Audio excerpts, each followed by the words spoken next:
that was by design. They wanted to give a space to Maryam Nawaz تو, اور دوسرا یہ بھی ہے کہ ہم گورنمنٹ تو نہیں کہہ سکتے, وہاں پہ نیب ہے, so there is a difference between the government and the NAB naturally. تو یہ گرینڈ ڈائلاگ کس سے کرنا چاہیے؟ گرینڈ ڈائلاگ کا جب کہتے ہیں تو ہم کانسٹیٹیوشن کو کیا ہم پس پردہ کرنا چاہتے ہیں؟ Parliament is there, the functioning democracy is there, then what kind of a grand dialogue جس میں کہتے ہیں جی فوج کو بھی آنا چاہیے, عدلیہ کو بھی آنا چاہیے, میڈیا کو بھی آنا چاہیے, تو یہ کیا مطلب, یہ کس قسم کی کھچڑی پکانا چاہتے ہیں؟ یہ کوئی ڈرامہ ہے. آپ دیکھیے کہ یہ بیک چینل کی بات کر رہے ہیں کہ جی عوام کی نظروں سے اوجھل, آپ پیچھے چھپ کے کوئی معاملہ فہمی کریں. اب آپ مجھے یہ بتائیے, میں جس چیز پہ کی طرف آپ کو لے کے آ رہا تھا, جو میں نے اتنی تمہید باندھی, وہ یہ تھی جب آپ کی تاریخ ہم یہ دیکھ لیتے ہیں کہ یہ کس طرح ڈیولپ ہوئی, تو پھر آپ کو یہ سمجھ لگتی ہے کہ اگر بات چیت انہوں نے کرنی ہے تو ایجنڈا کیا ہوگا, کن چیزوں پہ انہوں نے بات کرنی.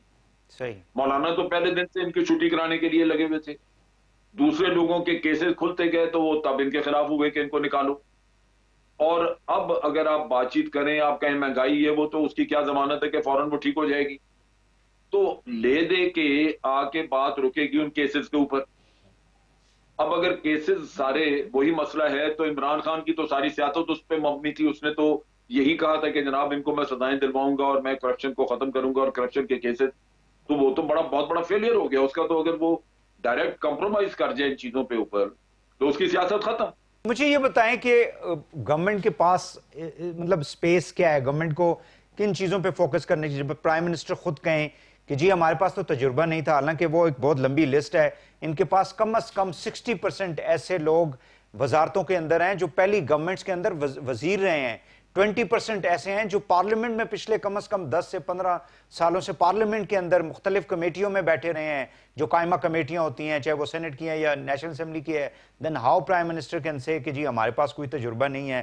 اس قسم کی جب باتیں آپ کرتے ہیں تو it means that the government doesn't have any direction.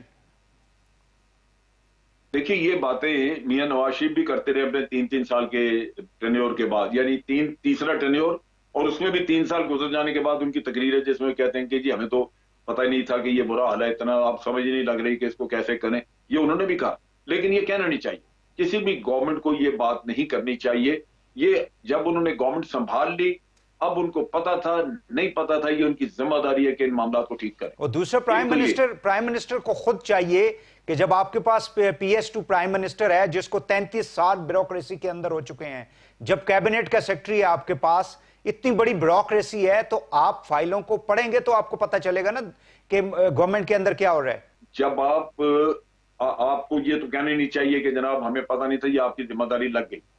میاں صاحب بھی یہ کہتے رہے, لیکن اصل مسئلہ یہ ہے کہ عوام کو آپ کے فگر ورک سے, آپ کی میکرو اکانومی سے, ان چیزوں سے غرض نہیں ہوتی. وہ اپنی زندگی کو دیکھتے ہیں کہ ان کے اوپر کیا پہاڑ ٹوٹا, کیا سکھ ملا, کیا ریلیف دیا. سو اس حکومت کو عوام کو ریلیف دینے کی طرف توجہ دینی چاہیے.